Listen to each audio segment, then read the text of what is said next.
Olá, pessoal! Estamos aqui no Scrum Gathering Rio para mais um episódio do podcast Globotechcast e a gente vai falar aqui com as palestrantes do Construindo Pontes para o Flight Level 3. Como promover a agilidade estratégica e influenciar mudanças sem acesso ao nível estratégico, que só acontece na França, não acontece aqui no Brasil. Meu nome é Carolina Bezerra, eu sou uma mulher negra, estou usando óculos na cor caramelo, uma blusa preta da agilidade, estou com um blazer cinza, né, porque estamos comemorando aqui os 10 anos do SG Rio, e estou com o cabelo preso. Estou usando fone de ouvido e estou dividindo hoje esse toque com o Felipe Paz. Bem-vindo, Fê. Valeu, Carol. Olá, todo mundo. Meu nome é Felipe Paz. Eu sou um homem branco, tenho cabelos pretos, uma barba preta. Já falei um pouco aqui com tons, de prata. Tons de prata. Eu achei chique, tons diferentes. Aprendi hoje. Estou vestindo uma camisa preta. Estou usando aqui óculos azuis, mais humildes do que os de cor caramelo, cara. Fantástico. Chique, né? É âmbar a cor, mas é âmbar. Caramelo é um negócio mais diferenciada, Carol. Tá vendo? E aí, estamos aqui com quem hoje, Carol? Estamos aqui com a Isabel Coutinho, que prefere ser chamada de Bel, né? É co-founder da Carbonon, com 2 Bs e M no final. Ela tem uma trajetória de 18 anos na área de tecnologia, 11 deles dedicados à gestão, liderança, agilidade, produtos digitais e trabalha na arte de inspirar pessoas, otimizar processos e promover a cultura de inovação. Também estamos aqui com a Luciana Vogas, que já falou que não tem tamanho para ser chamada de Luciana. Você que está assistindo a gente achou que ela é pequenininha assim como eu, então a Lu está aqui com a gente. É a Agile Manager do grupo SBF, que é uma das representantes da Nike no Brasil. Olha só que Nike coisa. Centauro, né? Sim. A gente já investigou, né? Porque a gente faz esse stalk. Ela tem mais de 15 anos de experiência em times de tecnologia, sendo que pelo menos 8 está atuando com processos e práticas ágeis. Bom, vamos para a nossa primeira pergunta aqui. Queria pedir para vocês primeiro darem um tweet, né? Do que são os flight levels? É de comer? Não é de comer, nem de... passar no cabelo? É de passar no cabelo. Nem é. Mas se a gente pudesse trazer num tweet aí o que são os flight levels, a gente poderia dizer que é um modelo de pensamento, né?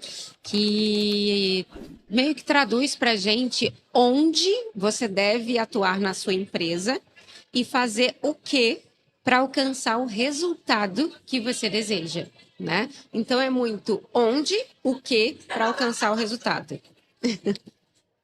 Você satisfez, Carol? Tá legal? Atendeu a expectativa? Atende. Ela limitou o tweet. Ela limitou o tweet. Mega limitei. Só Não, faltou foi fantástico, se fantástico. autodescrever para as É isso que eu ia pessoas falar. saberem Vamos- como é que ela é.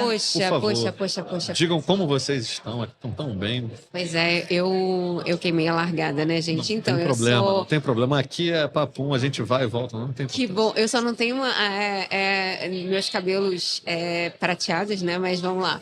Eu sou uma mulher Mas morena. são dourados, a gente está aqui em clima de Olimpíada. Ia falar isso, eu tenho alguns fios dourados por conta das luzes, né? Mas eu sou uma mulher morena, sou baixinha e eu não tô com os óculos também, mas eu tô vestindo uma camisa na cor bege e tô de batom. Eu não sei se isso importa tanto, mas normalmente eu tô de batom e...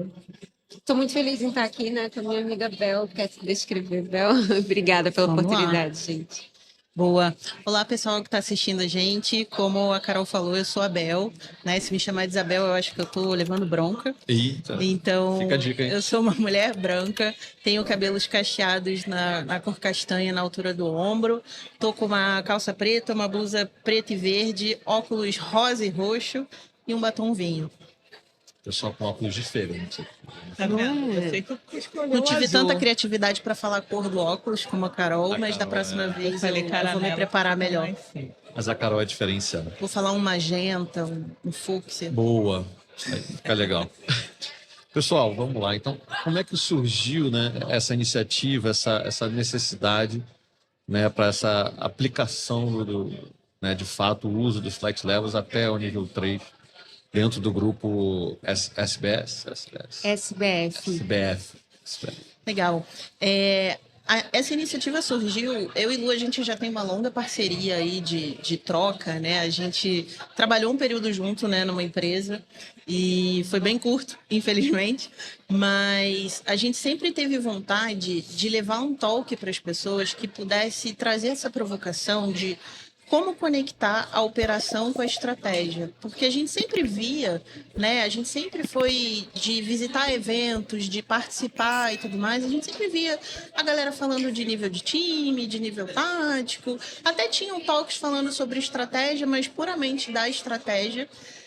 E beleza, mas como isso tudo se conecta? Como que isso tudo funciona? Como que o que a gente faz gera resultado no final das contas? Como que a gente pode ser mais intencional nas nossas ações? E as trocas nossas, quando a gente se provocava internamente, a gente tem uma amizade muito provocativa nesse sentido, que a gente sempre lança uma para outra, né, perguntas que fazem a gente pensar, a gente refletiu, caramba, nunca vi. Vamos montar alguma coisa nesse sentido? E a Lu estava vivendo isso muito no momento ali, né? No grupo SBF. Ah, Lu, vamos montar um case disso aí, vamos levar, vamos falar, vamos provocar, porque a gente acha que o nosso papel no mundo é provocar as pessoas, tirar esse conforto, né? Levar para o pensamento e levar as pessoas a terem ações diferentes no seu dia a dia. Então a iniciativa surgiu muito disso aí, de um desconforto de não ver pessoas falando sobre isso. Tá.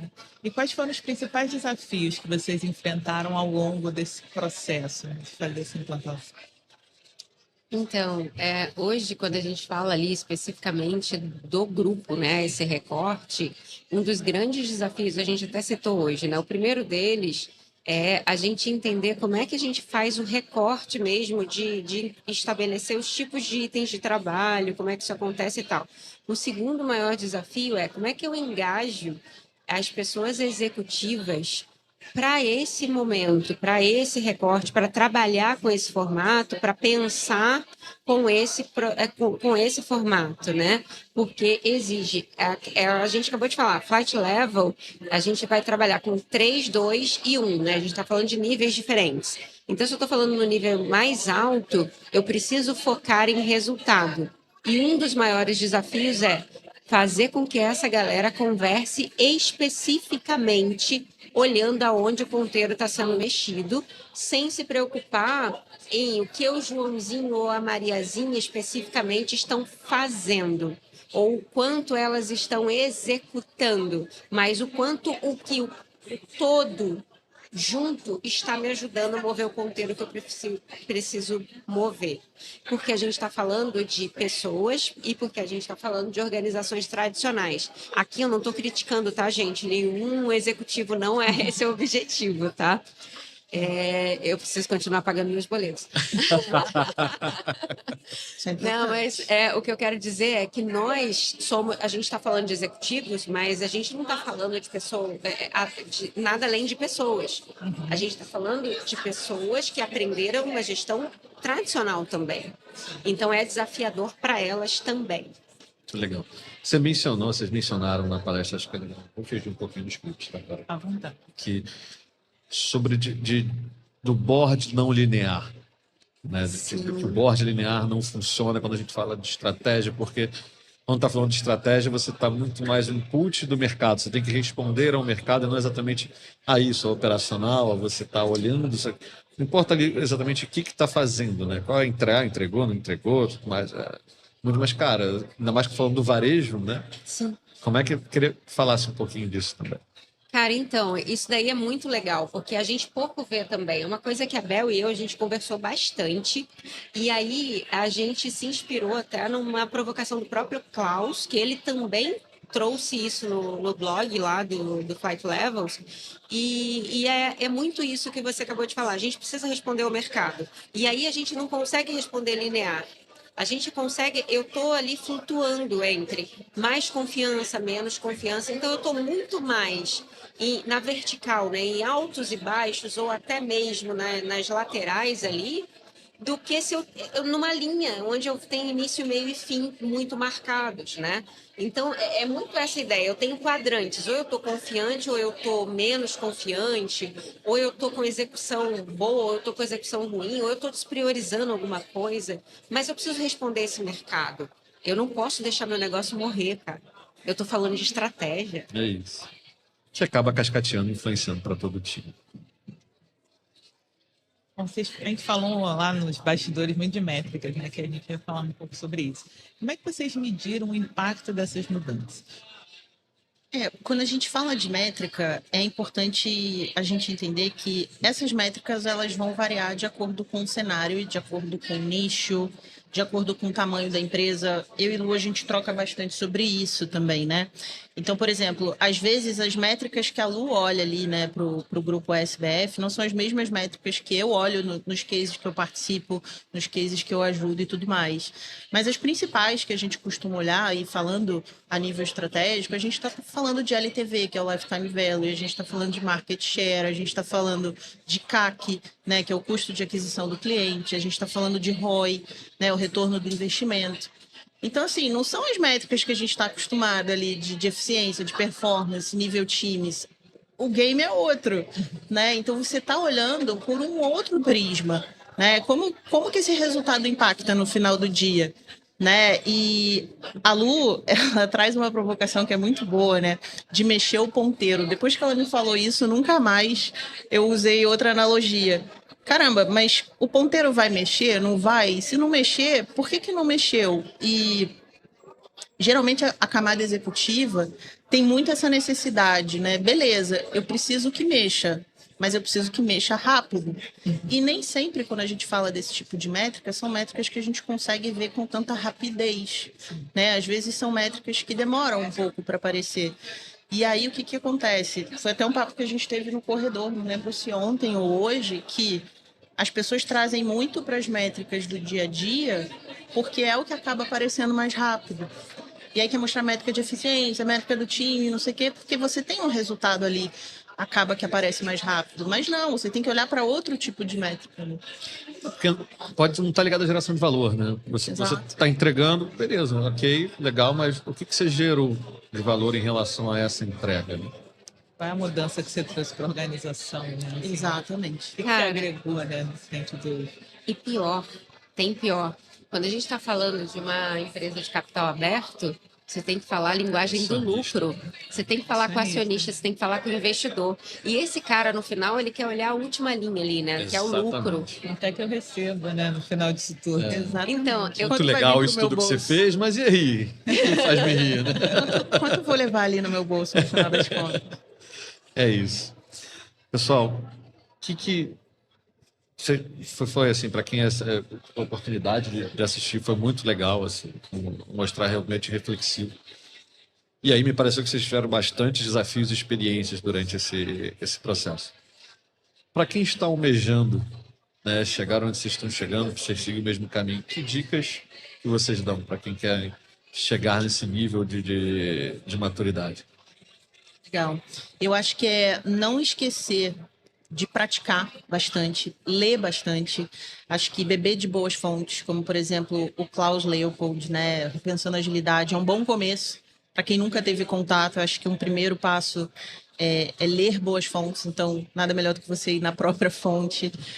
Zé Júnior é uma fonte super acessível que a gente tem por aqui, né, que traz muitos insights, muitas provocações, tem ótimos cursos, né, e formações sobre esse tema. E na prática, no dia a dia, é você dar o primeiro passo e começar a fazer essas conexões, né? E é uma provocação que a gente trouxe muito na palestra. Às vezes a gente se paralisa, a gente vê muita coisa, a gente lê muita coisa, aprende muita coisa. Quem nunca passou por isso, né? De você fazer um curso ou vários cursos e falar, tá, beleza, aprendi um monte, mas como que eu tiro isso do papel? Como que eu vou executar? não se prenda muito nas amarras do conceito em si, mas dê o primeiro passo, não tenha medo de errar, vai fazendo do jeito que você acha que está certo, ou do jeito que funciona naquele momento para você, vai experimentando, vai melhorando, vai evoluindo, vai trocando com outras pessoas, né? Não minimize o poder das comunidades e da troca entre pessoas, e tenha bons mentores, né? Converse com pessoas que já seguiram esse caminho, que já estão aí com mais experiência, mais à frente, né? Tem muita gente que às vezes tem vergonha de pedir ajuda, de conversar com outra pessoa, de falar, nossa, mas fulano não vai falar comigo, ou então, caramba, eu tenho vergonha de pedir ajuda.